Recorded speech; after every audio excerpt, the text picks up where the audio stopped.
There you go. See what that thing do.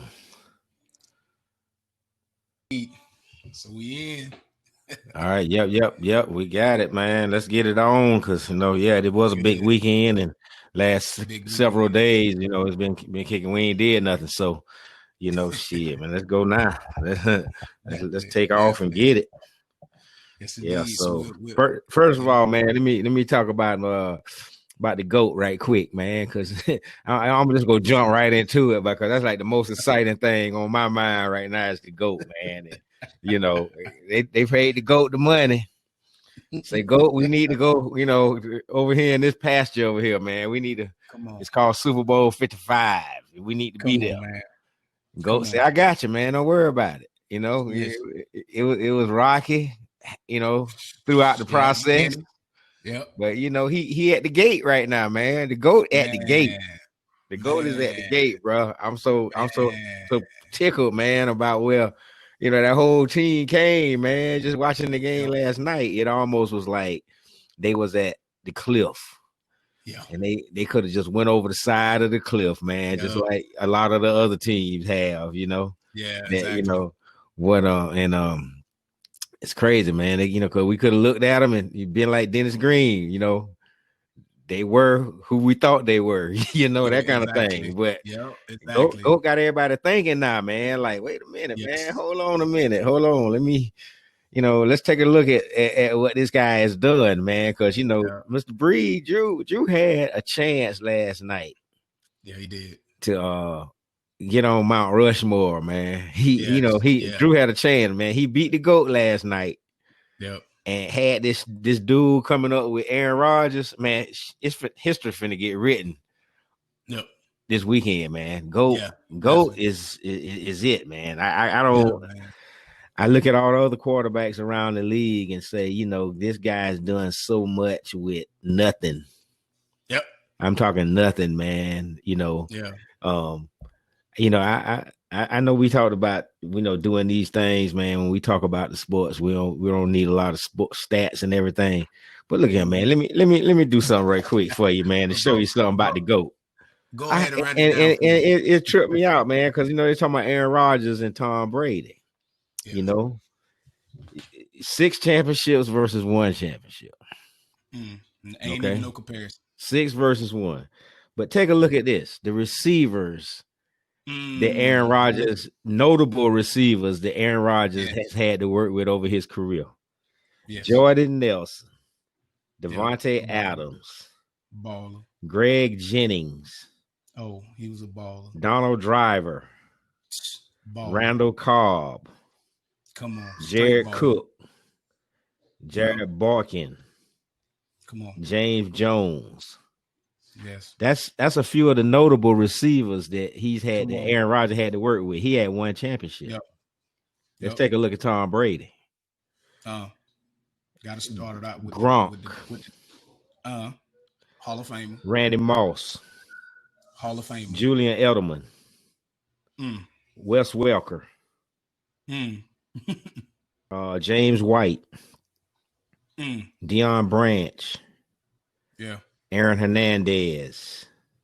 Yeah. Let me see. Ben Watson. Troy Brown. Danny Amendola. Yeah. Kevin Falk. David Givens. Mike Vrabel. Deion Jones. Deion Lewis. Jabbar Gaffney. Oh, yeah. Josh Gordon. Rashay Caldwell, Dante Stallworth, Corey Dillon, Dwayne Allen, LeGarrette Blunt, Ocho Cinco, AB, and 1 game with AB. I got one more on here. Mohamed Sanu. Look at the difference in the receivers. I mean, that ain't all the receivers. I mean, them ones that I picked out that I just jumped off the page at me when I was looking at it, and I'm like looking at the difference between, damn, man, that's a whole lot of receivers to throw to, boy. And I mean, and I no wonder, teams have a problem. Like last night, we was talking about that defense they was in, that over the top, underneath type defense, and hitting them corners. And it's almost like we gonna try a little bit of this, it ain't work. We're gonna try a little bit of this, it don't work. Yes. You know, we ain't got AB on the field to stretch the field, but we gonna work this right here. We gonna run a little bit more. You know what I mean? It was almost like a well orchestrated, you know, ballet last night, man. You know, the way Brady kind of just worked through him. You know, they ain't get a lot of pressure on him. You know, he wasn't hurt a whole lot. The line held up. Yes, definitely. But he looked good, man. He looked real good, you know. Yeah, and then it goes back to, like, first of all, when I was not a Tom Brady fan. I was always I gave him, you know how you give somebody their homage, like, yeah, he the GOAT. He got all the championships. That's the Patriots and Bill Belichick, you know, the Patriots way, as they call them. Like, bullshit, you know. And then what raised eyebrows to me was in the offseason when Tom Brady left. And you know, that gives a challenge to that Patriots way. Like, okay, now he leaving, he comes to Tampa, you know, and all that. So he comes in there, and then, you know, so automatically, and, you know, and that's a challenge too, because now everybody's challenging Brady, like, well, can he do it at Tampa? Because, you know, Bill Belichick and, you know, the Patriots way and all that stuff. So everybody always give all this credit to the Patriots way and not giving the credit to the players that come through there and make that the Patriots way by winning. You don't call it the Patriots way because you losing. You call it the Patriots way because you winning. But you bring it in prestige when you win, like Tom Brady, like when you brought in Randy Moss and all those guys, just like Gronk and all of them. They're doing more with less when they come. Advantage of them in that sort. So with Tom Brady leaving and coming to a team like young defense, great team. They just been putting the ball, you know, a lot of turnovers, been changing the game and all that. And then they're like, hey, we're going to sew it up with Tom Brady. So I was kind of skeptical at first, and then everything started playing out, and you could kind of start seeing everything come forward. And then another big thing is that when Tom Brady brought in AB, that showed you that was another hit at the Patriot way. You know what I'm saying? Like, man, we wanted to keep this dude even in, you know, the Patriots. And then I wanted to keep him, but then, you know, the organization wanted him to leave and stuff like that. And I think that hurt us. So on top of that, but coming here, I feel like this is the best, you know what I'm saying, receiving core Tom Brady has been around. One of the best. Man, listen, this offense is on fire. Come on, from running back. You got 2 stud running backs. Man, you got a tight end. Man, listen, they better be glad that OJ Howard got hurt. Well, that's in year 2. That's that Buccaneer offense 2.0. When you add him, and you know, ain't no telling what's gonna happen with any other receivers. Listen, you know, we know Scotty Miller, Cameron Braid might, you know, and I don't know what the contracts are, you know, with them guys, but in the offseason, you know, you would think Tom would like to keep them guys together if possible, but hey, it may be somebody out there that they can add to it, because they ain't gonna do nothing but bring in weapons for him. They just whatever they bring in, you know, it'll help. You know, and then you get a lot of those receivers are gonna want to get on that Super Bowl train. You know, they getting close to the end of their career, man. You know what? I'm about one injury away from this thing being over for me. So let me try to. Speaking of that, getting on that Super Bowl train, that dang Pierre Paul, man. Let me tell you something, man. That dude special, man. I'm gonna tell you like this. Pierre Paul special, boy. He's a prime example of players taking care of their, like we talk about, business. You got to learn the business of football. Everybody talk about, oh, you got to go out there and, I challenge that when they say, oh, you got to play for the love of the game. Man, at the end of the day, you play in the NFL. It's called not for long. And what they call what they always call it when a quarterback get you, just like, oh, Tom Brady is a prime example. When the Patriots let Tom Brady go, it's just business. It doesn't make any sense for them to pay him that type of money and where he is in his career. Okay, Tom Brady goes to a better offense.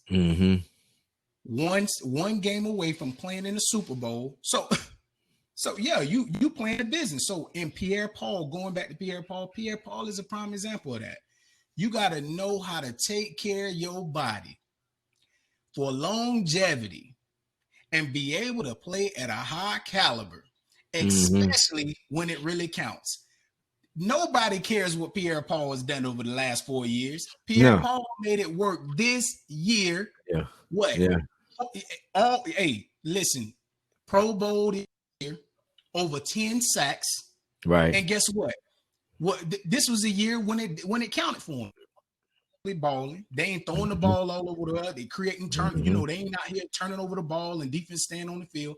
Now Pierre-Paul can go back to doing what he doing. Come off that edge, stop the run, put them hands up. Yeah, he looked like old Pierre-Paul, man. That's what he looked like. He looked like old Pierre-Paul. Come on, and I tell you, man, he looked good. Come on, and that goes back to how many other players are out there like that. You say, oh, they over the hill. And they just on bad teams. They playing for the New York Jets. Oh, it's a bunch of them out there now. There's a bunch of them right now. Yeah. And you know the thing about that, historically, it ain't nothing new. That's happened to a lot of players, man. You know what I mean? Just been on bad teams. You know, you got Pro Bowlers that been on bad teams. You got Hall of Famers that been on bad teams. Terrible teams. You know, so it is what it is, man. You know, I tell you, this weekend, it did some things. I mean, even the Mahomes situation, you know, with him being out of the game, getting knocked out of that game, man. I'm like, okay, this what this offense looked like.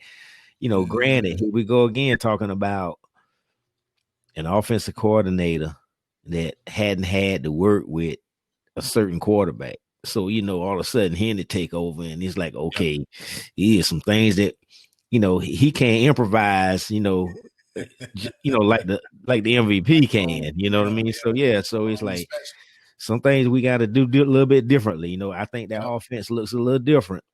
Oh, if, you know, if it's second quarter when he goes down, that game changes, man. That game changes a lot. You know, that game changes a lot, man.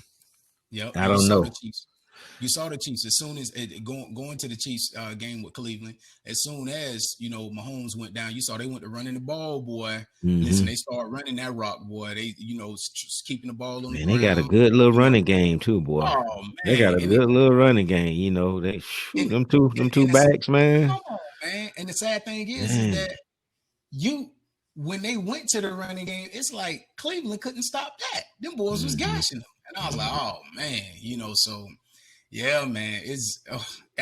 But that shows you just how close, like everybody needs to know that Cleveland is back. Man, Cleveland could mess around and not even make the playoffs no more. Cleveland ain't back. You know what I mean? Cleveland ain't never been. So, you know what I mean? It ain't like, you know, what's back? You know what I mean? Exactly. Playoff team, you know, in my lifetime, I ain't never seen them in the Super Bowl. So, you know. Listen, I'm going to give Cleveland fans, I'm going to give everybody a prime example of that. Houston Texans last year played in the divisional round against the Chiefs. Had the Chiefs down 24-0 early in the game. This season right here, they win 4 games. Man, listen, ain't nothing. And then the Houston Texans don't even look like they ain't making it. They look like far from a playoff team. So that's how it goes. You got to get it while you can in the NFL. If you can get one in that year, get it in if you can and stuff like that. Because you ain't guaranteed nothing next season. Nothing. No. You know what I'm saying? Houston couldn't. I bet you they couldn't even imagine Houston fans sitting around like, man, we was just in the divisional round last year playing the Chiefs and we were up 24-0. What happened? What happened? An offseason of trading this guy. This, you know, this player get hurt. This right here. Watson put up the best numbers, you know what I'm saying, led the league in passing and 70% freaking completion rating, and then you only win 4 games. Like, you know, hey, this thing you know, funny you mentioned article I was reading this morning say that the 2021 cap hit Matt Ryan $40.9 million. Deshaun Watson, the 2021 cap hit $15.9 million. Oh my God. They say they want trade picks too. Go on trade, you know, with some picks. Yep. And go on they say let's bring him home. Of course. Somebody in Atlanta wrote that, you know, they like, let's bring him on home. See, but I could tell you a lot of teams going to Deshaun Watson. Now, a lot of teams going to be in the sweepstakes for Deshaun Watson if they talking about a trade. For one, just like you say, that cap hit, you only going to pay him about 15, but 16 mil. Deshaun legit, though. That's the thing about it. Yeah, he well worth it. He legit. Thank it ain't you. a Cam Newton. It ain't a Robert Griffin. It ain't a Tyrod Taylor. It ain't no gimmick. It ain't no gimmick. No. Deshaun, the truth, Deshaun just need a home. Yeah, you know, exactly. that's it, man. He's just a little disgruntled right now, and he need a home. He needs somebody to love him right now. Thank you. You know, and to really treat him like the the superstar. That's it. I mean, for what he's doing for that organization, hell, they ain't like it was a fucking Super Bowl organization from the start. You know, Deshaun came in and gave them a little something. You know what I mean? He put a little something in that pot. Yes. You know, then you get rid of D Hop and you know, remember Aaron Foster and whatever his name was, Jadeveon Clowney. Yeah, Clowney. Yeah, I mean, some of them guys, man, they were building to look like a good little organization there, man. And it's like they didn't care no more about it. Yep. You know, we're gonna try to bit and pieces. You pick up Deshaun, man, you got the key to, you know, your future. That was it. Let's ride him. This is the one we want, man. He's proven it. Yep. He's proven it. He proved it every year. Yep. And you know what you know what I go back to also? How NFL try to be a copycat league sometimes too much, and how the Patriots was bad for the NFL because they GM was getting everybody on the low cheap. Now and all the other NFL teams like, oh, we can get our players cheap. We ain't got to pay them. Right. But now, see how that domino effect, how you swung that pendulum so far to the right. Now it's coming back to the left, and look at the Patriots organization. You don't pay your players, and look what you get. Well, the cornerstone of that for 20 years is gone, man. Thank you. I mean, ain't no offense. There ain't no. I ain't gonna say receivers want to come there and play because receivers want to play, but it ain't like top on a listing. You know, this is where I want to be. I want to be in New England, man. For God, I want to play in New England. Now, 5 years ago I could see, 2 years ago I could see, but not now. It's like, man, I don't want to be nowhere near New England right now, man. They in shambles right now, man. In shambles, and it's cold up there, and all that. Yeah, we got to deal with all this press, and I got to, come in here and questions. I got to hear about Tom Brady all the time. Like, oh, my God. And then I got to deal with why are we losing? And then at the end of the day, Bill Belichick, the Patriots way was built on winning. You can't get people to take a discount if you losing. If I'm a pro linebacker and I could get paid more by the Chicago Bears than the Patriots, I'm like, no, I'm not. You need to go and be part of a successful, one side of the ball. Yes. I'm gonna be the best at it because I'm gonna be a part of that championship. I'm gonna be a factor in that championship. Not, what I mean. I'm over here because I can play ball a little bit. Exactly. You ain't trying to be nowhere. Well, like you said, the Jets. I got to go out week after week after week and beat my body down for the first pick of the draft every year. That's it. And I think them guys, they get into them situations, they get paid, man. Classic example, Michael Thomas. Yep. Michael Thomas. Some complaints going around about Michael Thomas. No catches yesterday. Michael Thomas got a little bit of money. And you could do that fight. You that guy. Hell, Jalen Waddle had a couple catches in a championship game. You know what I'm saying? On one leg. Michael Thomas. Yeah, we got the money, man. Yeah, I mean, not going after Mike, dealing with a lot of injuries. I don't even think Mike even healthy. I think he runs out on the field because he is the guy that's getting paid and stuff like that. But man, listen.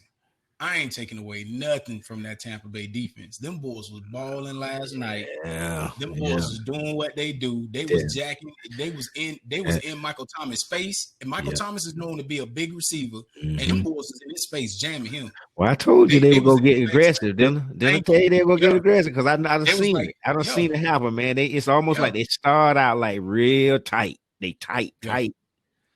Then they loosen up just a little bit, man, and then the linebacker started running him, Barrett and 45, Devin White.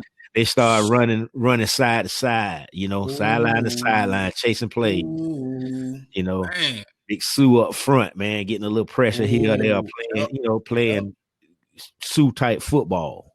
yep. Closing down that gap. Some of the best football he's played, man, has been this year.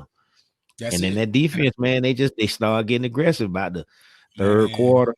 They a little bit, they take some chances, man, knock a few balls down and, create them takeaways. That's big, man. I'm watching them picks last night, man, and they round the football, one hop off the ground, boom, boom, White scoops it, runs. Everybody to the ball. Man, that pass. Boy, like Hardy Nicholson, them running around. Oh man, across that ball, boy. Then it looked like it looked like old school, yes, sir. Early Tampa Bay Buccaneers. You just missing that dog down on the D line like a Warren Sapp defensive tackle. And Dominican Sue, he's not a Warren Sapp, but he does shut down that A gap. He does. He'll put a big body in the gap. Yeah, he's still a little nasty too. He's dirty. Still nasty. He'll get up in there and mix it up with you, man, because he on the meds too. So he a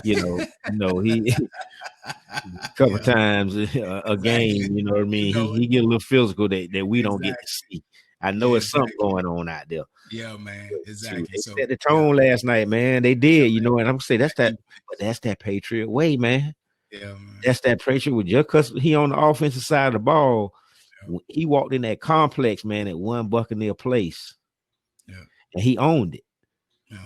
That's his complex, man. Man, Tom Brady could get the Super Bowl 55, boy, and use his locker. Come on, man. With them young studs, man. And I always said that, man, the Tampa Bay defense was ready. Mm-hmm. They just needed an offense to come through and make it happen. And I was one of the big components of, Jameis Winston. Oh, man, we should be letting Jameis Winston go, keep him as a backup, all that stuff. And I still think that we should have kept him as a backup. I think Jameis should have did. You're right. If I'm Jameis, did everything I could. And I think Jameis did everything he could. Yeah. I think they just fed up with Jameis and ready to just dump Jameis, man. It was, ain't no big deal. Yeah, what I'm upset about is the guys that couldn't hang in there.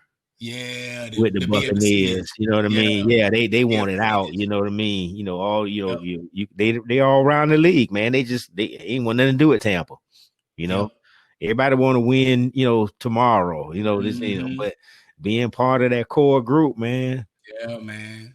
I remember cats like Vernon Hargraves. You remember Vernon Hargraves? Oh yeah. Now he's over there at Houston. I'm like, dang, bro. See what I'm saying? And that's the thing. Like, if you stick with it, you'll be a champion.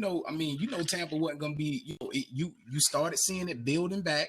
Start building that back. You start. Okay, the offense got weapons. Okay, we got a running back. We got that now. Now you need, and then when you brought in Tom Brady, it's like, that was that feeling that you needed. Get that continuity at the beginning, get everybody together, and then over time getting it going. But yeah, man, that defense, man, and what a difference it make with the defense being able, like we talked about, the defense being able to get on the sideline and not be on the field all game. You know what I'm saying? Right. Like the only time the defense looked bad in the game was against the New Orleans Saints when, the offense turned the ball over 4 times that game. Mm-hmm. That's the only time the defense looked bad because you had them on field, and now Drew Brees picking them apart and all that stuff with Kamara and all that. And that game was an early lead too. They jumped out to an early lead. They were in a hole quick, man. So it was in a hole quick. We started game plan. All of a sudden, just go out the window, man. It's almost like your coordinator better get real creative, real quick. But what can you do other than catch up at that point? Exactly. Yep. You can't take your time and catch up. You got to catch up quick. Quick is, it got put on you. You go have to end up catching up. Even if you're cutting the deficit, in half, you got to do it real quick. And the Buccaneer offense don't work that way. It's so much going on in that offense, man. It's so much, scheming. They looking. Every play they looking at something. It's something going on that Brady's go see.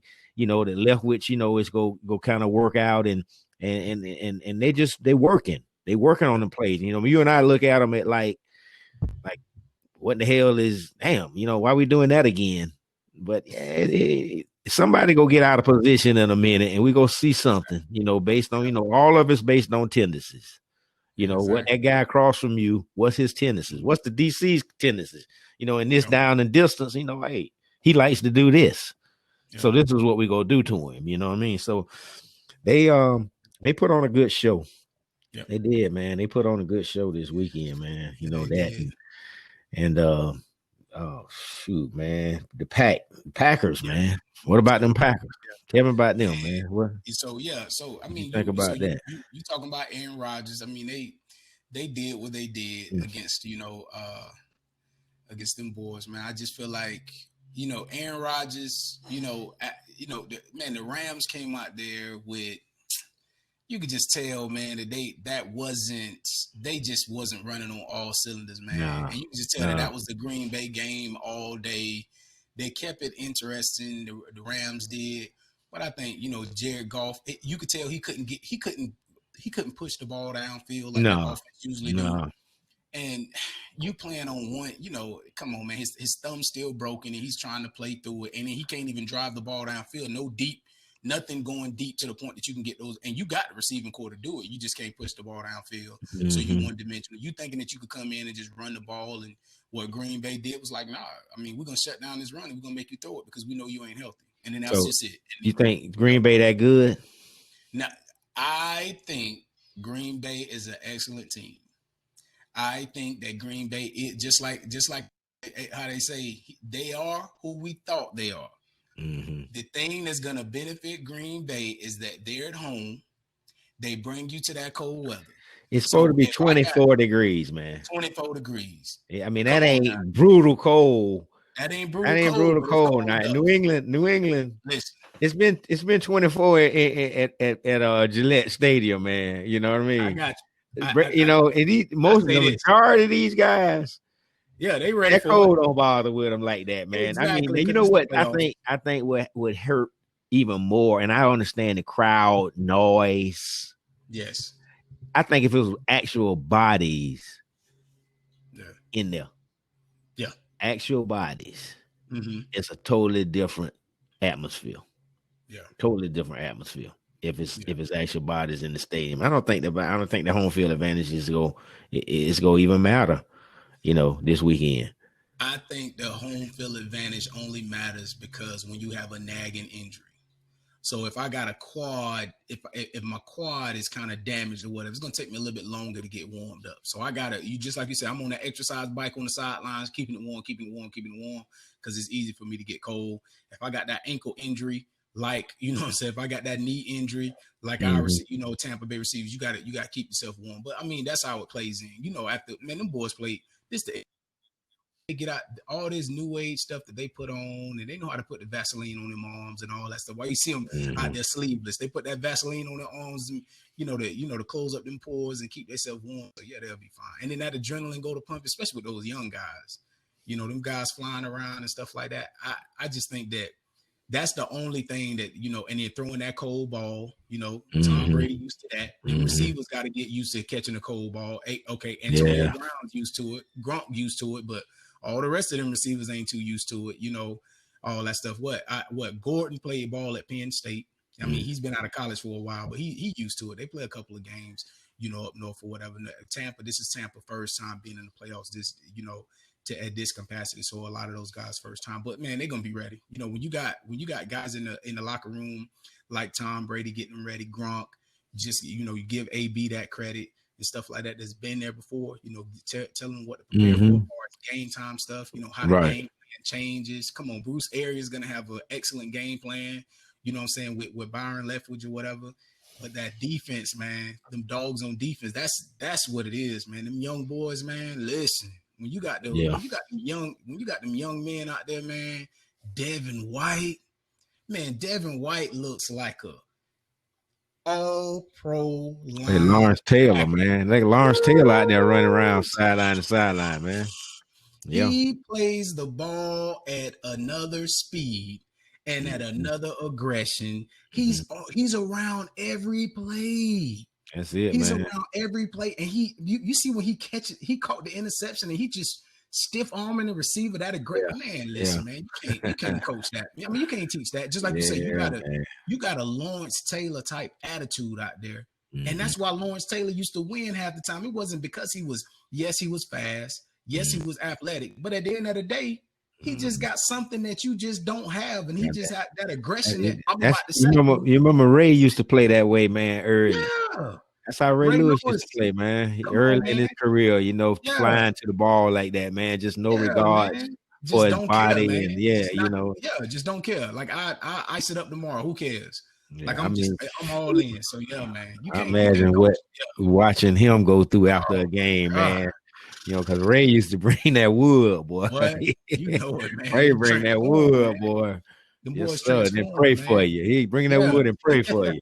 Pray for you after the game and before. Oh, mercy. Bless your soul. Don't do that no more. Don't do that no more. Don't come here no more. Take that on back to the huddle. Yeah, so it felt good. It felt good watching that Tampa Bay yesterday. It felt good, man. Them guys finally come back and see that, like, man, like, okay, this Tampa Bay right here. So so it felt good. So I think just like you going back to the Tampa Bay game, going up to Green Bay, the weather, the cold weather, it's gonna be chilly and stuff like that, But other than that, once they get warmed up, I think game. Of course, Green Bay is gonna throw some wrinkles in there. They're gonna do some running with Rodgers, get him out the pocket, roll him out, step up in the pocket, all that stuff. So we got to worry about his feet this week. But other than that, I think that they can match up well. Green Bay's going to try to run the ball. If you can stop that run, if you can kind of make a one-dimensional throw and make Aaron Rodgers have to move around a lot and have to do too much, I think, I just feel like the Saints are better than Green Bay. That Saints team that Tampa just played is better than Green Bay. But now the only thing I'm just being real. Oh, man, they got more weapons. I ain't laughing. I'm not laughing at what you're saying, man. Something crossed my mind, man. I was talking to one of my boys, man, from down there in Miami, and we was talking about like your boy Trick restaurant, and we talking about different little restaurants, man. And he told me, he say him and his wife went to see this is a restaurant they saw somewhere. So they said, let's drive up somewhere in Palm Beach or somewhere. Let's go and drive up here and check out this restaurant. And they drove up, got in the car, went on. And they said they pulled up in the restaurant, man. It was in a gas station. He said it was terrible, man. It's like, nah, we can't. We done drove all the way up here. Can't do this, man. He said, but the worst food he ever had, they were on the Tom Joyner cruise. Oh my God. And they were in Long Beach, California, man. They didn't want to go out on Long Beach, get some seafood. So they went to get some seafood. He said it was the worst seafood the restaurant they went to he ever had in his life. He said he could have got better seafood out of Chef Boyardee can. He said that food was so terrible, man. I just had thought about that, man. That's why I laughed at him talking about that. Wow. Talking about that damn food in Long Beach, man. Yeah, boy. That's crazy. Yeah, man. I'm just Green Bay. Yeah, that's gonna be a good game, man. That's a good NFC title game. Man, I hope GOAT could pull this thing off, man, because it would be something else, man, to see them jokers winning. We got them already one time this year. I mean, and that's the thing, though. That's the thing. We weren't clicking, but we weren't clicking though. That was that we weren't playing the same kind of ball. We played at home though. We played at home, and we had the same kind of ball, man. Wasn't that same kind of football right now? And this playoff football. This is it for Brady. I mean, you imagine what his mindset is this whole week prepping for, the NFC Championship game. Yeah. I mean, what the practices must be like, his meeting room must be like. I mean, I would love to know what kind of preparation he, what's it like, just his temperament in preparing, you know what I mean? Because it's like, man. And then excitement to get those young guys focused. But see, the thing, one of the things is he's always playing with younger guys. As Brady got older, most of the guys he played with, he the old guy. Yeah. You know, he had the family, you know what I mean? Yeah. He had everything that everybody wanted, you know what I mean? Brady had it, man. Super Bowl ring, 2 Yeah. Super Bowl rings, 3 Super Bowl ring, you know what I mean? He had the model and the family, and you know, he was Tom Brady, dude. Yeah. Like, But shoot. the thing is though, when he was playing with the Patriots, everybody pretty much came to the team, you know, But expecting to go how they Super got Bowl. there? How Yeah. everybody that came through that team, it was almost like a reform school or something, you Yeah. know what I mean? It's almost like if you mess up, you go to the Patriots. Yeah, last You chance. can They was the last win. Like chance. they were like last chance. Yeah, yeah. Last chance NFL. Like NFL. hell That was yeah, it, yeah. man. If you was on You your way, making league minimum, your ass man. coming here to win. We're gonna teach you how to win, and then we're gonna send you back off, and you could be a superstar after that. Randy Moss. Mm-hmm. Everybody say Randy Moss was done. That man that break records when he was done. You know what I'm saying? Man, So, that's exactly Corey what Dillon. it looked like. All them jokers, yeah, LeGarrette Blunt. You know Yep. what I mean? All these jokers come through there, man. Even like the little one, the little twin. I call them the triplets. You know, Wes Welker, Danny Amendola, Julian Edelman. You know, yeah, they love playing for Tom Brady, man. Of course. It's like shit, we I'm robbing. No, I'm robbing. No, I'm robbing. No, I'm robbing. You know, it's like, man, come on, man. Y'all, everybody go get the ball. You know, that just reminded me of that time I watched that film on Brady. He was telling Julian Edelman was out of place, man. He trying to move him. Yeah. Like Julian. It's like, hey, dude, like the older brother yelling at the little brother. Hey, go over here, you know. So I mean, but they work so well together, man. And that's what I see with the receiving core right now with them. You know, it looked like the old way, the old Patriot way. It looked like, you know, you can't really tell what's gonna go on with each play. It's because it's so many more weapons than he had, you know, over at New England. It's like, man, shoot, you know, he could only go the Gronk or the Julian Edelman, you know, those was the big play guys. You know, it's like, man, if anybody else got off, it's like, dang, all them receivers that I named, a lot of them guys played together. Yeah, shoot, man. Imagine when Hernandez and damn Gronk was there. Oh my God! Come on, what Aaron Hernandez doing right now if he's still in the league, man? I mean, how many more years could he have given the Patriots? Ooh, plenty, because he was doing. You know, by that time, you know when he got around to the end, they was throwing him in the backfield or running the ball, and they was moving him everywhere. You know, man, his athleticism and all that. Yeah, people don't realize, man. You know, like you say, Brady had a lot more to work with than people think. You know, I mean, you don't win 6 championships. Possibility one or 2 plays away from 2 more championships, you know, from 8. You don't do that on your own. And you don't do that with scrubs, you know, or cast offs or you know, they was just, you know, a lot of them players that go there, and like I said, it's like reform school. You go there and you do your time.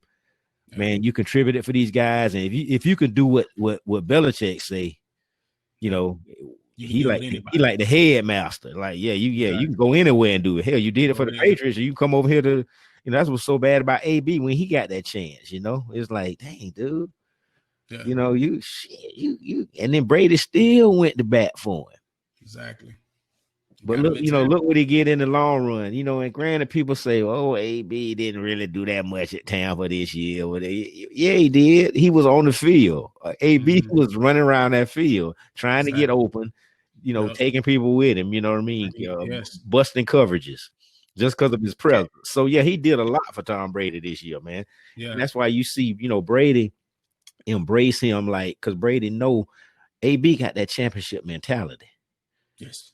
You know, Brady got that dog in him too. You know what I mean? So, like you say, you weren't no big fan, and it took you a while to get it. But you know, come on, man. You know, eventually you got to give in and say, "Look here, man. Come on, there." Hey, them boys got it. Bad mofo right there, boy. Yeah, he can ball.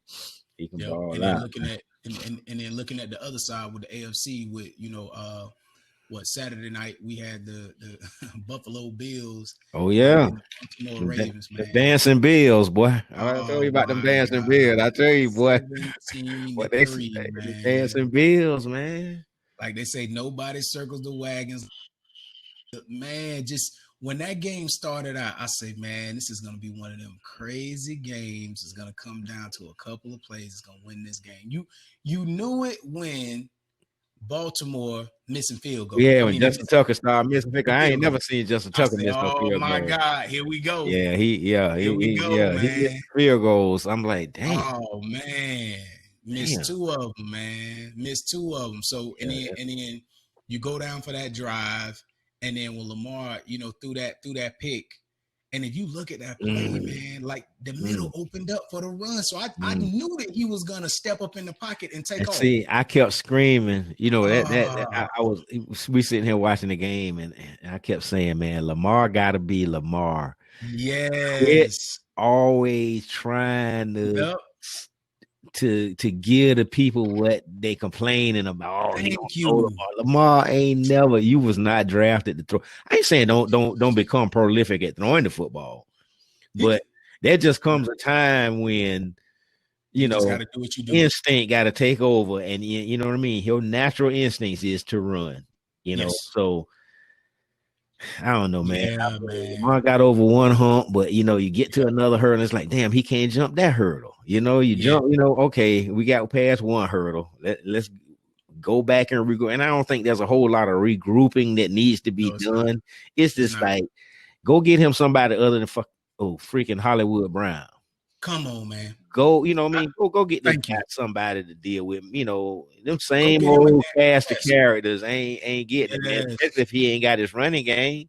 Yes. If Ingram probably hurt a lot this year, not being around. But if you can't give Lamar Tom Brady type talent, come on, you ain't trying to win. I mean, you look at the Eagles. I mean, you like with Philadelphia. I mean, name a Philadelphia Eagle receiver. I couldn't tell you. I don't even know. Deshaun Jackson, because I know he went he's back. Still there? Okay. Yeah, Deshaun Jackson went back. I didn't know he was around. Deshaun. Yeah, Deshaun, your deep threat. He been irrelevant for the last 5 seasons. See what I'm saying? And then my thing is that, just like you say, going off of that, Baltimore Ravens cannot continue to come to the playoffs thinking that they actually got a chance to win a Super Bowl or even to make it to the Super Bowl if you come into the playoffs just one dimensional. You come into the playoffs saying, we just gonna run the ball all over you. Man, you can't. This is the league, man. Just like in the league, you can't come in just thinking that you're gonna throw the ball over somebody all game and think you're gonna win. It's not going to happen. And then listen, man. Them boys stacking the box because they like, nah, beat us with the pass. And because they know it ain't that Lamar Jackson can't throw. It's that he don't have any receivers to get him the ball. Right. Hollywood Brown is 5'9". Hollywood Brown, man, listen, a crossing route across the middle, man, you got to put that ball on the money. Them safeties out there 6'1", cornerback 6'2". Ain't going across there like that. Exactly. Hollywood, a young receiver right now, man. He ain't learned. You know what I mean? He can't take that pound and cross the middle. And my thing with receivers these days, they look like they're getting bigger. There's some small receivers out there, but they really, really quick guys. But in order to be able to be, you got to be a big receiver, I think, in the league today. I think the big receivers, you know what I mean? You're 6'2". I ain't saying 6'6", 6'5" or nothing, but 6'2", 6'3", 5'8", 5'9", 5'10", that don't get it. You one dimensional. That don't get it. Because you got to have the ball over the middle. If I'm taking away, outside thirds. Yep. And I'm giving you middle. I want to make sure that he can go across that middle and not. I know you can catch it because you're playing in the league and getting a check to catch it, but I want to know you gonna take that lick. You gonna be able to hang on to it and take that lick. Yeah, come across that middle or either hooked up in the middle, up and down vertically. Yes. So, and that's where your big guys, like we talked last night about Gronk. Gronk done got beat up so much, man, in his career going over that middle. Yep. Gronk took a whole his body beat up, man. I mean, I don't care how much a year off or whatever. You still, like you say, the tread ain't coming back. It's gone. All those knees that that cartilage and all that, it ain't regenerating itself.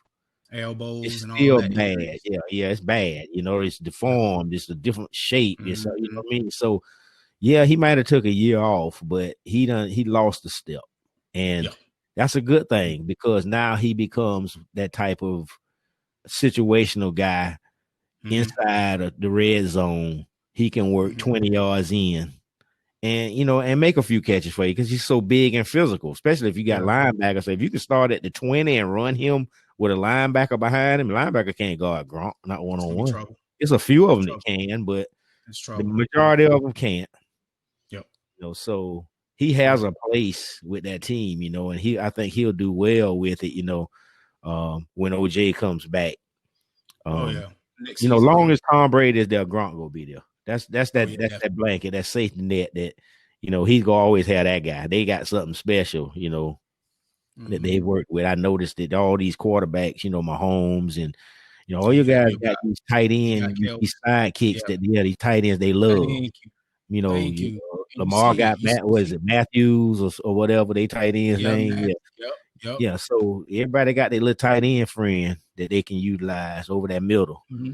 Yep. Keep them going. But yeah, I like to see Yeah. Lamar do You gotta something, have. You man. gotta get some weapons, man. They got to get some weapons for this man. Man, that defense.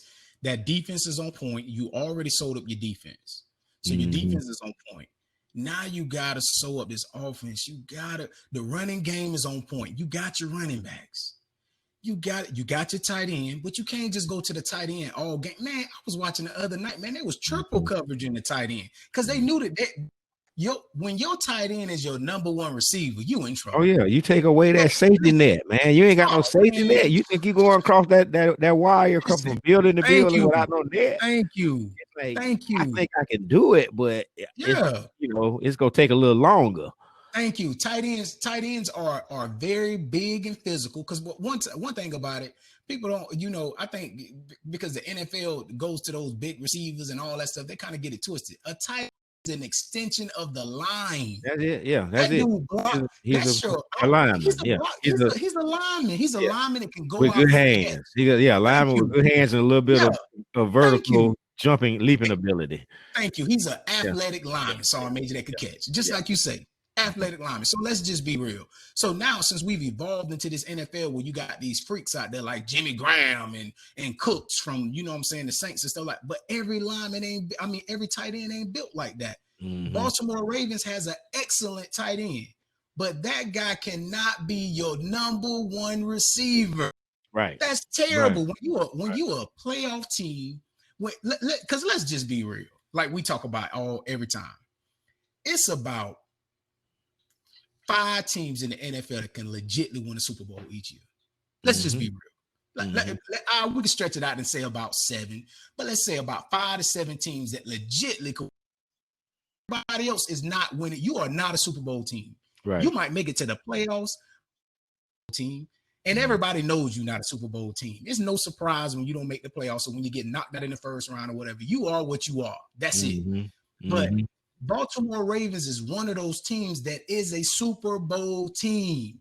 And you got a dynamic quarterback, wins the MVP last year, puts on a show again this year. He's getting better passing the ball. He's not throwing interceptions all over the field. The running game can't be stopped. You lead the league in rushing every year. But whenever you get to the playoffs, you're getting a stalemate because these teams are packing the box and they're like, nah, y'all ain't about to beat us with no tight end. I'm sorry. Right. Hollywood Brown is a good receiver, but Hollywood Brown is not your 6'5" running a 4-2. He can't do it. He can't. Yeah. You know what I'm saying? Now you running gimmick. See, and the thing is about the Baltimore Ravens, they start running gimmicks to pass the ball. Right. How long you gonna get away with that in the NFL, man? You running gimmicks to be able to pass the ball, to get the tight end open, to throw to the running back in there. To bring Hollywood Brown on this side and throw it to him in the slot real quick so he can. Man, that's bullshit, man. You can't win with that, man. Well, you can't win with that. So where you think the problem lie in that? I mean, you think that's in the offensive philosophy? Where should it go? Where should it change to? I mean, I always heard about balanced offense. Yeah. But if you ain't got balanced assets, on both sides of the ball. You're not gonna have a balanced offense, or not gonna have. Exactly. You can't cover. You ain't got no balanced defense. You know what I Thank mean? you. So, I'm thinking, yeah, I don't know. You get the weapons in there. He should be able to make the throws. It's been proven he can throw the football. Yeah. It's just a matter, like you say, getting the guys in there. That's what I'm looking at. I mean, if Brady, if everybody get Drew Brees what he need, he got receivers. Matt Ryan got receivers. Russ got Patrick Mahomes. receivers. You know what I Patrick mean? Mahomes out there with the Look Chiefs. like Lamar and Deshaun, the only one without no damn receivers. You know what I mean? You're making them do more with less. Yeah. The same You can talk reason about Tom Brady. two dynamic quarterbacks that could be game changers, each Come on. year in the league. And the organization ain't looking at like, hell, if you paying for a 42, 43-year-old quarterbacks, his receivers, you're like, shit, we go pay this one, we go pay this one, we go give this crazy one $2 million with a $1 million bonus. You know what I mean? We good and free legal service. That kind of shit.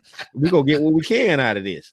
So why ain't Houston doing that? Why ain't Houston? Why in Philly? Why Philly hadn't went and got some receivers for even the previous quarterbacks before Jalen? Yeah, for Jalen have to take over that program for whatever. Yep. You ain't left him in the best situation. You know what I mean? It ain't gonna be easy for Jalen Hurts, or whatever quarterback is there. It ain't gonna be easy for him at all. No, you just haven't spent the money, to go out and get them what they need. I don't understand it at all, man. I don't. I think it goes back to I remember me and you being in the office one time, Sergeant Major, and I remember you said, like, I was talking about the Dallas Cowboys, because everybody was talking about the Dallas Cowboy fans. Right. And it's like, man, they ain't won since the 90s, you know what I'm saying? And I remember you said something very pivotal. You said, but everybody ain't trying to win a Super Bowl. Right. He was like, at the end of the day, Dallas Cowboys, they haven't won a Super Bowl since Emmitt Smith left. But tell me another franchise that made. Oh yeah. They can't keep hope alive now. They keep hope alive down there. And Jared Jones knows exactly how to do what he got to do. What? Why you think he got Roof Chris and Victoria's Secrets and everything under the stadium and whatever? All these Galleria inside, man. He like, come on, man. Yeah, that's how we do it. Football player walking through the restaurant, in a tunnel. You know what I mean? You can touch the glass like you're in a hockey rink or something.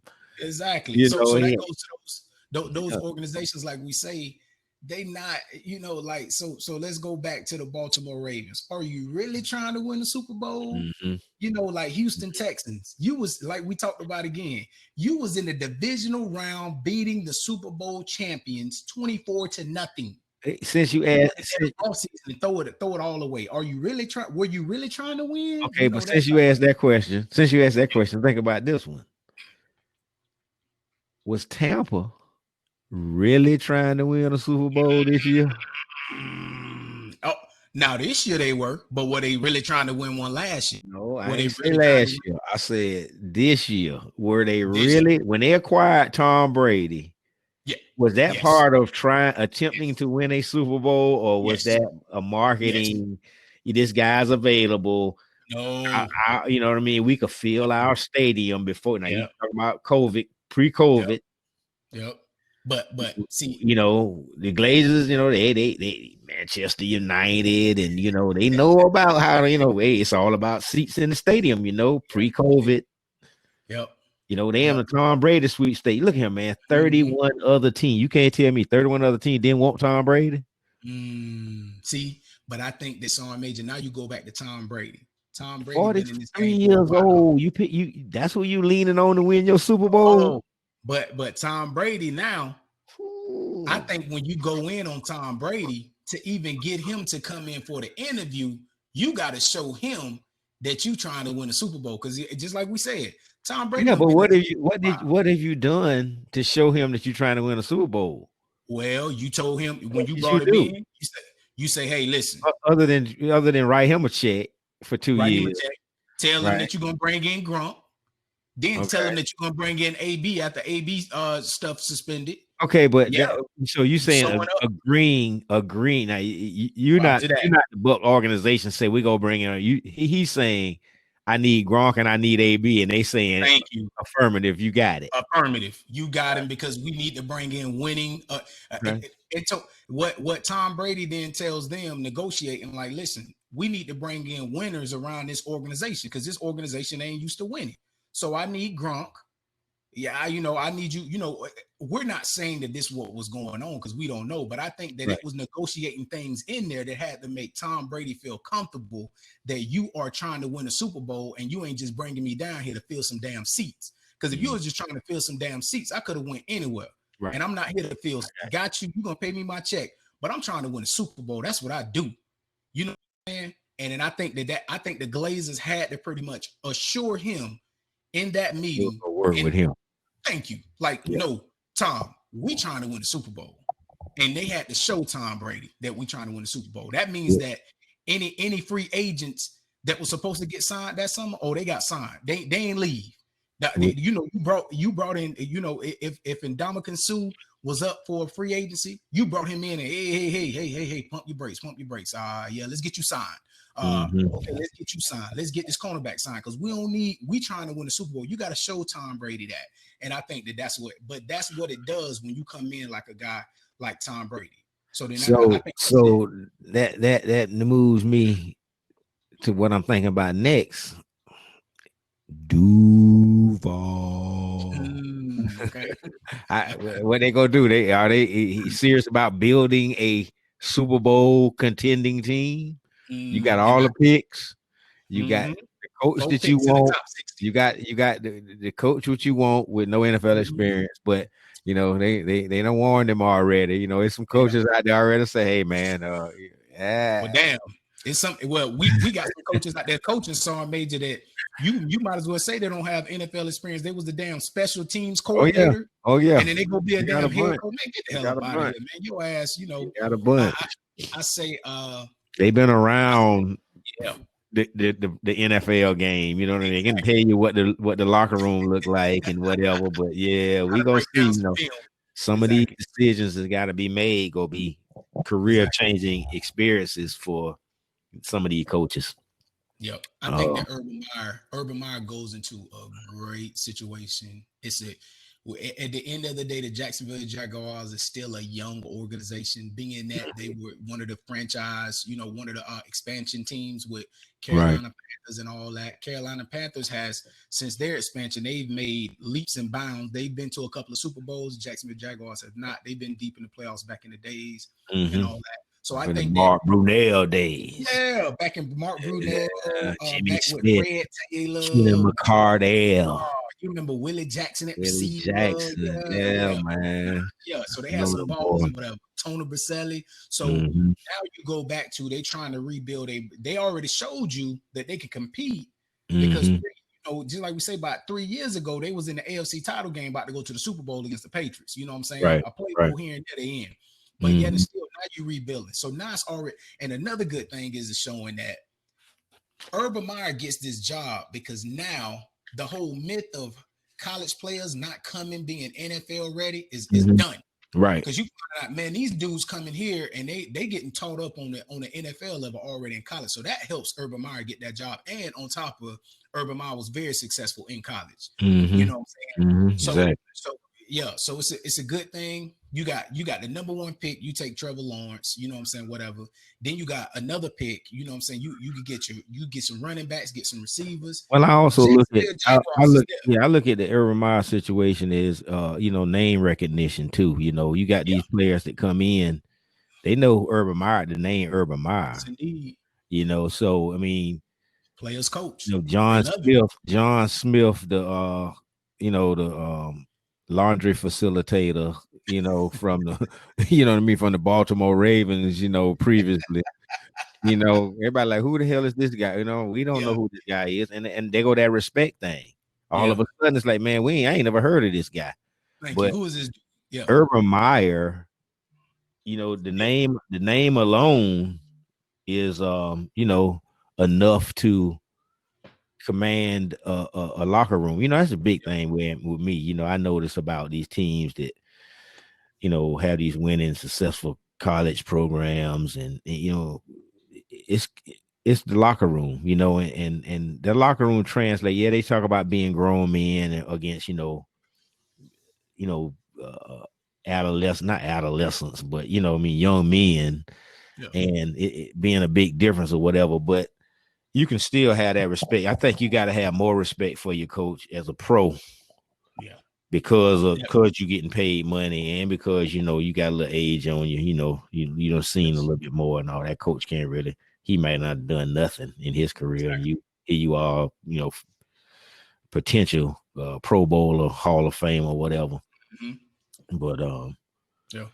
man, I tell you, I mean, I saw that thing 12 mil, man. I mean, if that's Hey, what, good that's what it God. take, man. Hey, listen, you remember John Gruden let's not forget John Gruden over there in Vegas got paid $10 million. Mm-hmm. He signed a what? I want to say he signed $100 million contract because they signed him to a 10-year deal for 10 million. You know what I'm saying? 100 mil. That dude got $100 million contract. So man, come on now, John Gruden, and I got you. John Gruden got a Super Bowl, Yeah. NFL. He's just like you said. He's one of those names. He's had success in the NFL. He's the man, John Gruden. Well, I ain't saying But Urban Meyer can't do yep, it. I mean, I yep, believe Urban. He's a good enough coach. He puts go ahead and put himself mm-hmm. with some good assistant coaches, and Yeah, he can build a program there, man. He can yep, do something that an organization that Jacksonville has a lot of support. Jaguars. People, yep. the fans have been very supportive over the years. Yeah, they love him. They love him up there They in Florida. want good football, and the way Tampa did with Tom, it's like, what, we go spend a little money. These teams need to realize, I think the only thing to keeping them honest is that salary cap. You know what I mean? Think about it, man. If it was, that unlimited whatever, these teams that could be built, man, what football would look like. Oh man, come I on. mean, you be building super teams, man. And the team that'll be able to do it is Dallas Cowboys. They'll be throwing money everywhere, man. Jerry Jones, Jerry will fly you out, pay you that 50 mil, whatever, and win a Super Bowl or two, and he be good. That's why, that salary cap. But yeah, but going back to Herb, what I'm saying, going down to Jacksonville, man, he's in the stomping grounds. He's there. I already saw he's trying to bring in Raheem Morris from Atlanta to run the defense. So he's trying to get that. So you can tell he's trying to build that his football team young. I mean, the coaching staff young or whatever, so they can kind of relate to those players. Because Jacksonville, even when Jacksonville had that team 3 years ago, a lot of the players had some, it was rumblings in the organization about the players wasn't cool with what old, the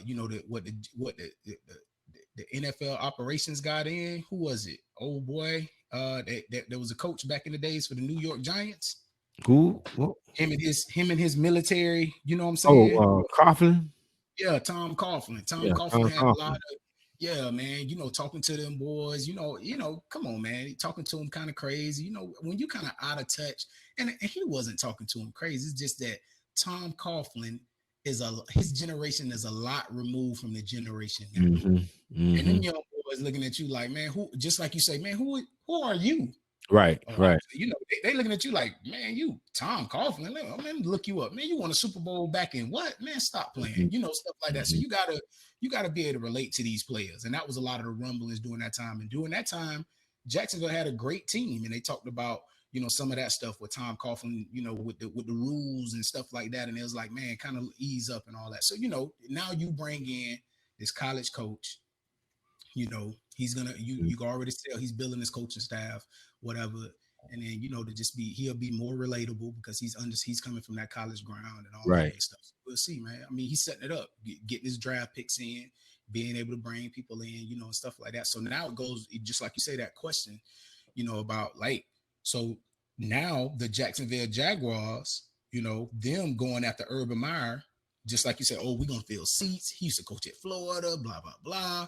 But then Urban Meyer, like, nah, pay me $12 million because I want to make sure y'all invested in me winning, not just filling seats. Again, because I know what my name brings to this area. I used to coach down the road. I'm good. I used to pack a stadium that was 95,000 plus. I won 2 national titles down there. So let's get this twisted. I want to make sure you guys are all in on me putting a good product on this field, because at the end of the day, I'm Urban Meyer. My name means something. I can't come here and start losing and then, and stuff like I can't do this. I have a brand too.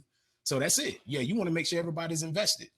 Which now shifts to, let's go to the college side on that same conversation about these new coaches coming in, and never done this thing before, down in the SWAC, Well, Prime say you got to believe. You got to believe, that's gonna be something else, man. I can't wait to see that thing get started, down there at Jackson State, man. We planning on doing a something here, real soon, where we go cover Mr. Sanders and his, his believing Mississippians down there. Change the climate on HBCU football. Exactly. That's gonna be something else, man. I mean, that's gonna be pretty lovely. The pageantry of it all is gonna be crazy, man. I just can't. I can't wait to see crazy, man. To see how that work out, man. Watch them bands go at it, man, and people in the stands and everything get back to normal. Boy, that'd be a big party. That's what it's gonna be, and get to see some good football too, man. Yeah, man.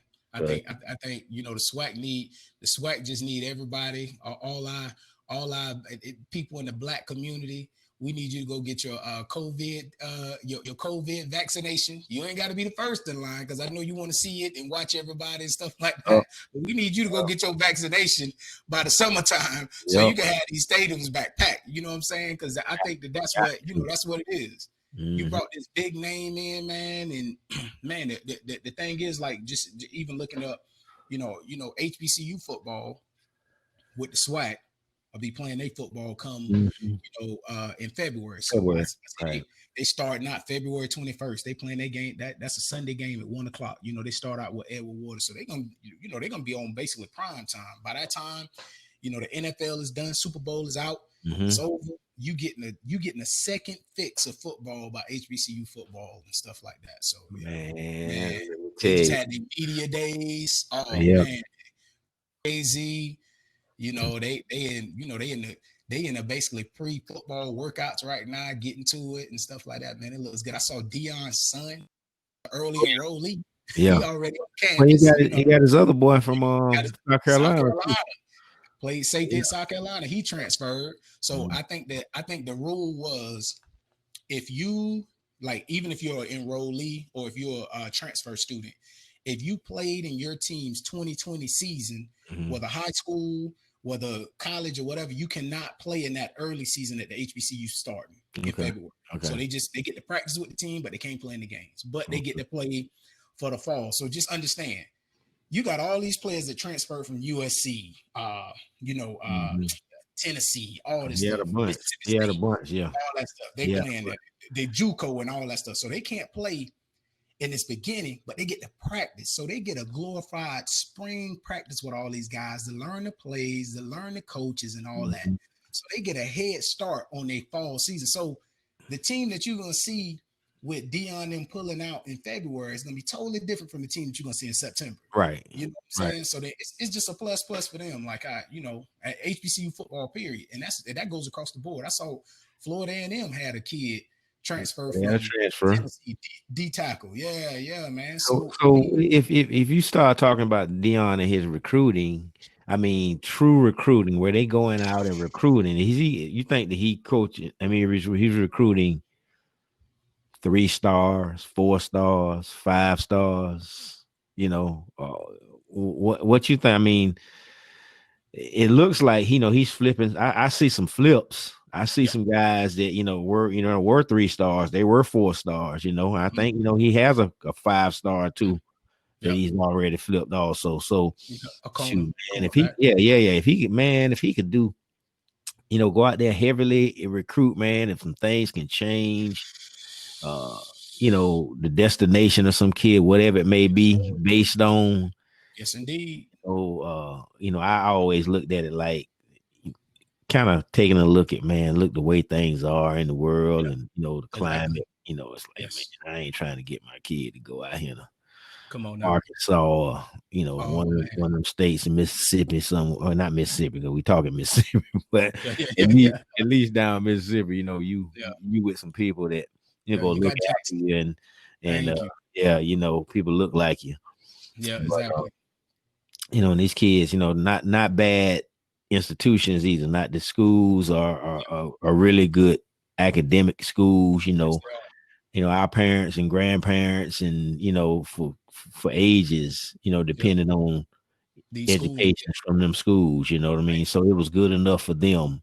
Exactly. It's been good enough for a lot of people over the Exactly. years. So Yep. they need to try to bring some of this money back home that these players, um, build this league. And I mean, hell, Yep. they getting looked at anyway.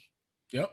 There are outlets now after these. There's some Yep. bowl games and some senior bowl games and some, some, I call them aftermarket, games. It's not the East West Shrine Bowl, but it's, Yes, indeed. some games that actually promote, the NFL dream Mm-hmm. afterwards. And, there are players that sign with NFL teams that actually participate in some of these, aftermarket bowl games. Yep. Exactly. So it ain't like, here you got Dion down there, and you got what's the coaching staff? I mean Dennis Thurman, Yep. defense coordinator. Yes, Um, indeed. so Think he got a DB coach yeah, that yeah, that yeah, played ball with him in Atlanta also. you got Back in the some days, he just contacts. said, Yeah, yeah, you got contacts where some of these guys, man, can reach out to some of these scouts. These scouts will go heavily watch some of this talent that Dion's bringing up in there. They were going to do it anyway once he flipped them. Wherever they yeah, were going, they go still go follow that kid, hey, and go see yep, him anyway. I need, we need to take a look at him. You can play football, you can play football, yep, yep. so. Exactly. And I think that just going back to that, I think Dion, brings that name in to the point that he can go get a 5-star and a Mm. 4-star.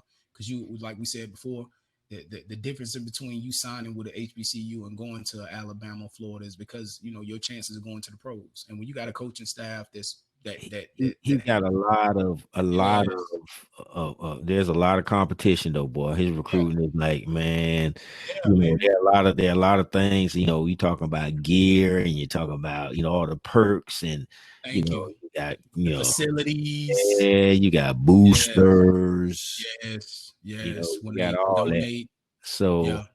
So that's just he got to revitalize that, and then that's what it does. But it, like we say, like the old saying says, a rising tide, floats all boats. You know what I'm saying? So it's going to raise even the lowest boats. It's going to raise it up or whatever. So with that, all the other HBCUs can get up on that too, like the Florida A&Ms, like the HBC, like a BCU, well, like you think that wouldn't they have to hire that high profile figure like Dion in order to fall in? That's, I mean, you think about it. If what happens at an A&M or a BCU where there's not a high profile guy there, everybody's trying to flood themselves into the Mississippi, Mm-hmm.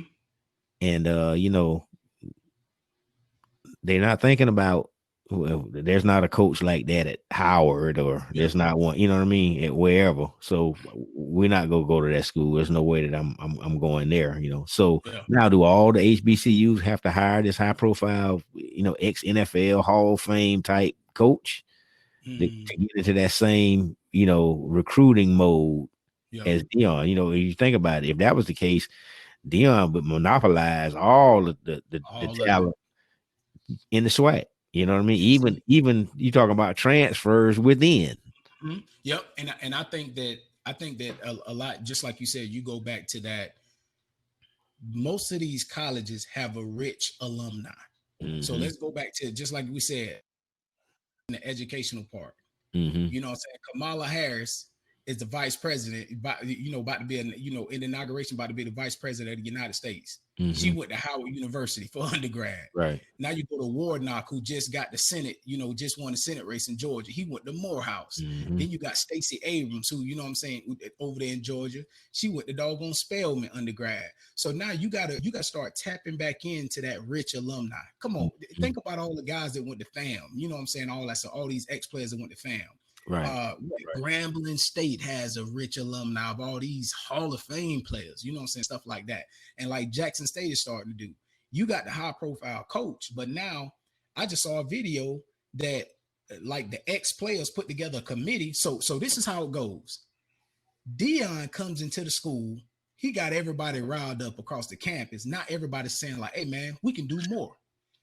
The ex-players have started them an organization now at Jackson State, and then they just donated a check for like $11,700 or whatever. Come on, that's the money that they raised just in between the winter time.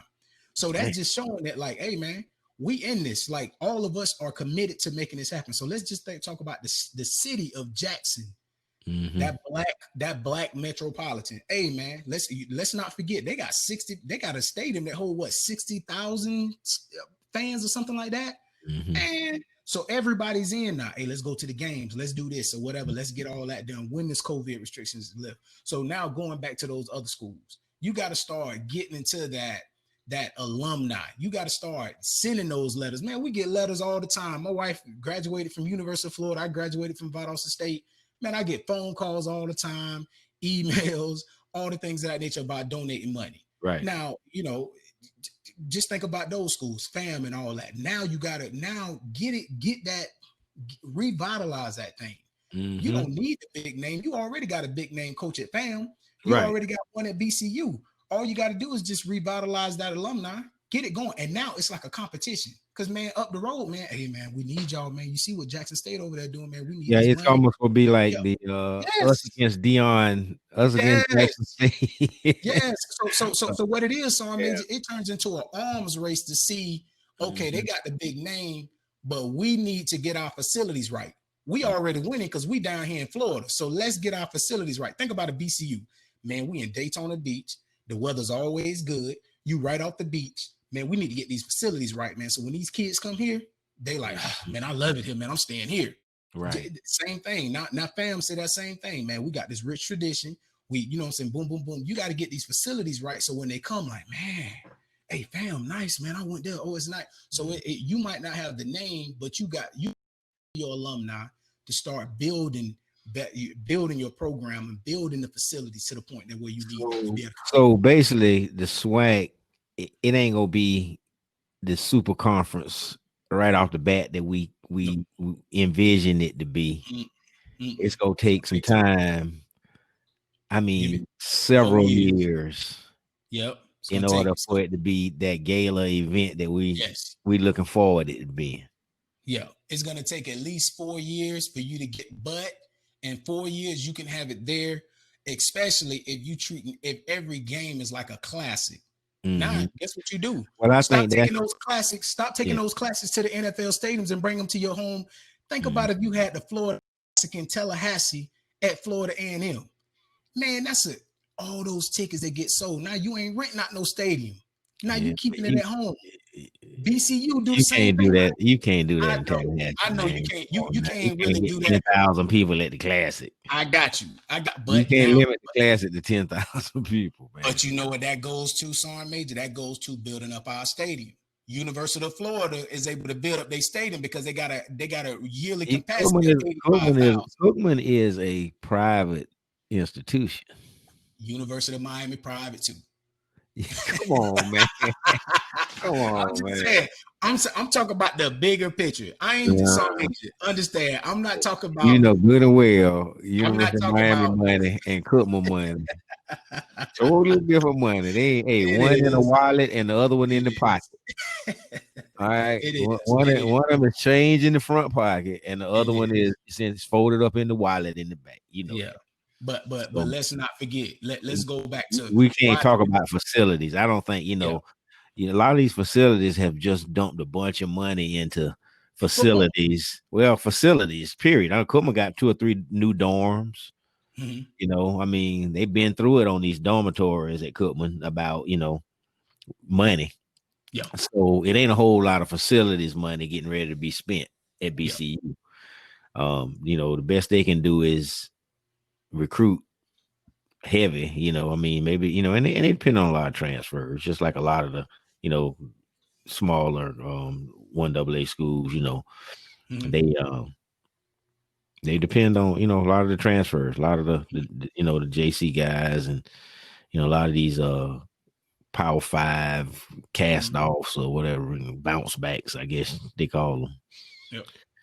But But but I think but it's I go think it's gonna boil down to that in order to be able to be competitive with Jackson State, them mhm. bounce backs and transfers. I think the game will Yes. pretty much stay the same because ain't a lot Yeah. of these HBCUs They already got a follow. basing their recruiting on true freshmen.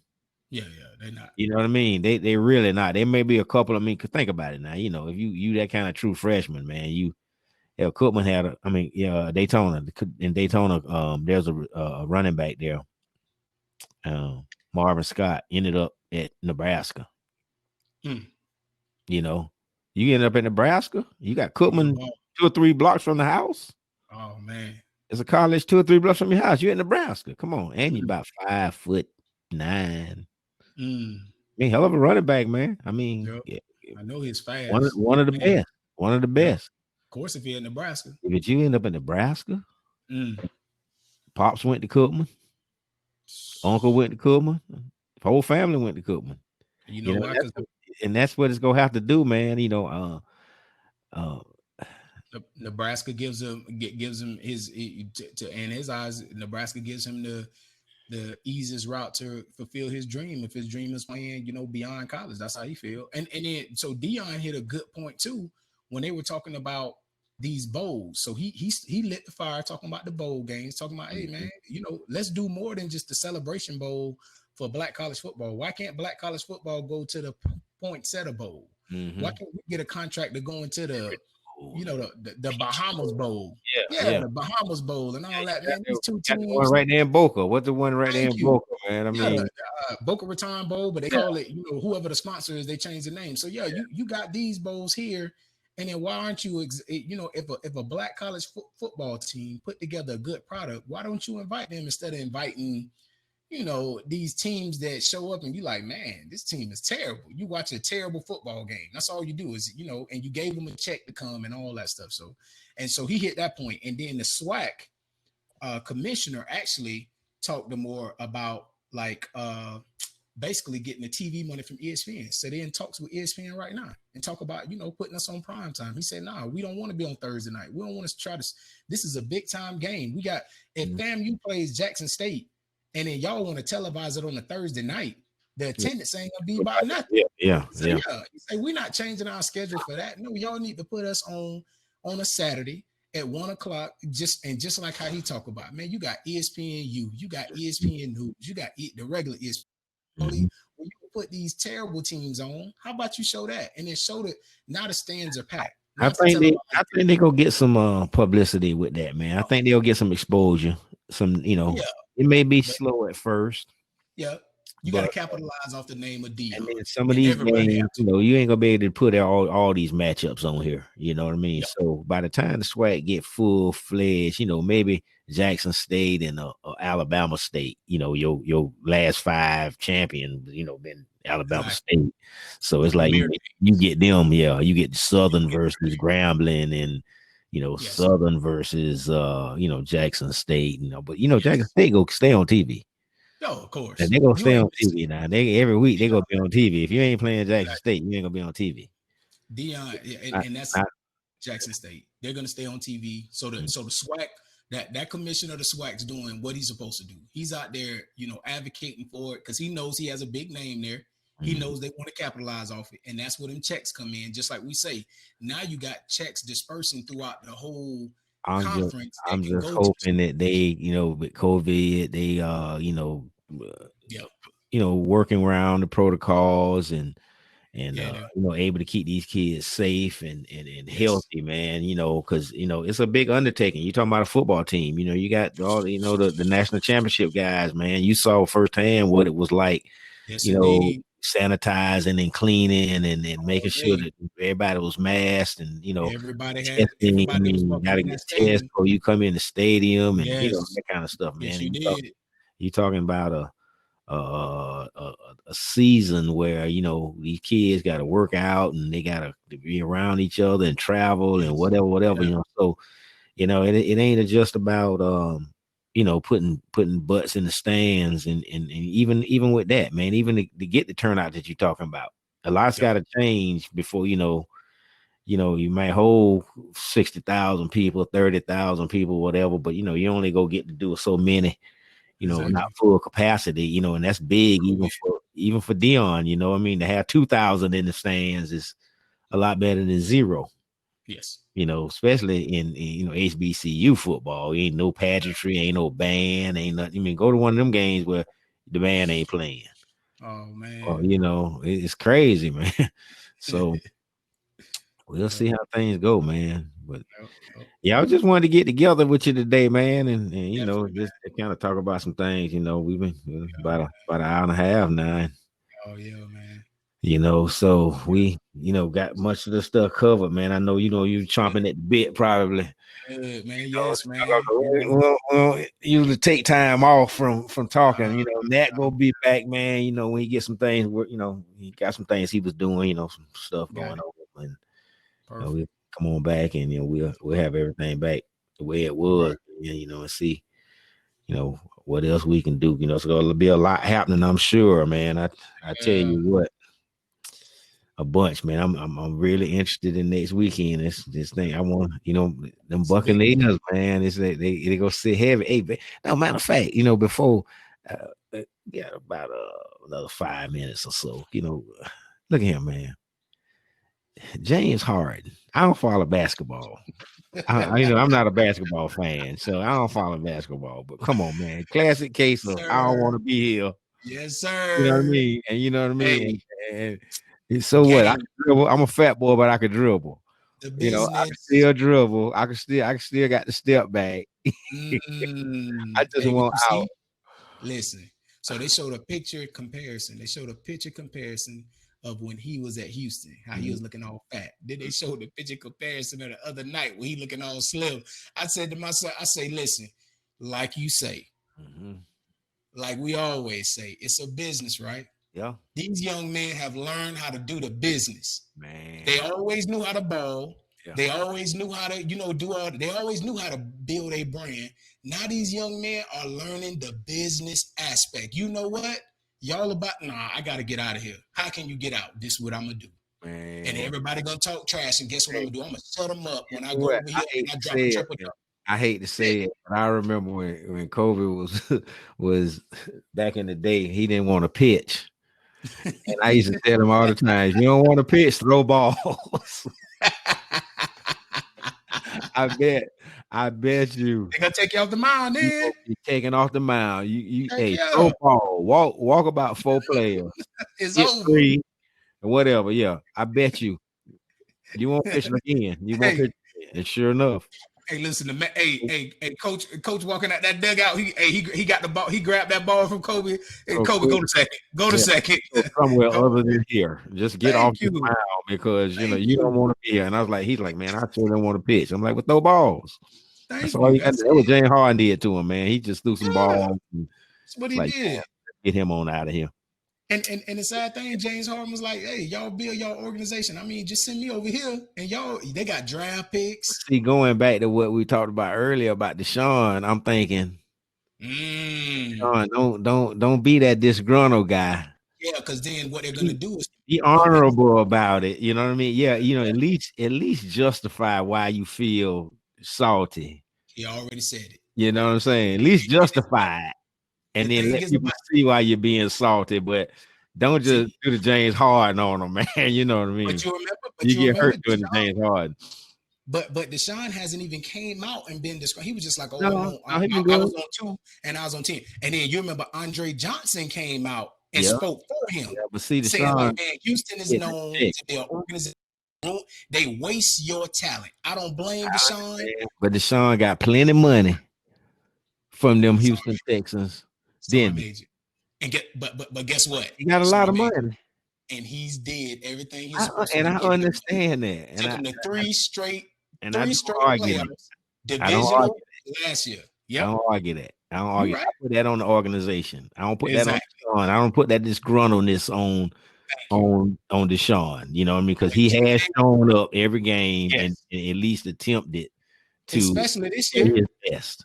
And there was nothing to play for this year. This man here led the league in passing yards and 70% completion percentage, to the point when J.J. Watt comes to you after the season and apologizes to you for wasting your season, know you right. Just like you say, Deshaun Watson just need to sit there, be quiet, let everybody else advocate for him. Don't let them paint that picture of him being a villain. He do what he do. Sit there and be quiet, because Houston, Texas is losing right now. Listen, they talking about they going after Eric Bieniemy, man. If Eric Bieniemy, that's a dumpster fire. That ain't gonna work. He won't do it. I don't think Eric Bieniemy do Houston. Stay where I'm at, man. Yeah, I think he gonna stay where he is. I don't think he gonna take a position, this year. Ain't gonna work this year. It'll be some more next year. Yep. The only job that was worth it was the Jacksonville Jaguars. That's already gone. So stay your ass where you at. Yep. You good. Unless he move over there with him. Thank you. Unless he move over there with him and get highly paid, you know what I mean? That might be something interesting. Yep. But Andy Reid are probably just making the highest paid OC in the NFL. Be like, F it, man, stay here. I'm gonna make you the highest paid OC. Hey man, whisper. Hey, I'm probably gonna retire about another 3 years, and you could take over this. We'll see. Josh McDaniels over there doing at the Patriots. He just waiting. He ain't never left. Like, I'm gonna stay right here. He might come sooner than he think. See what I'm saying? Yeah. Well, appreciate it, man. I appreciate it, man. Good stuff. And, till next time, brother, I'll get back with you, man. I'll give you a call a little bit later. All right, yo. Take it easy. All right. Sir.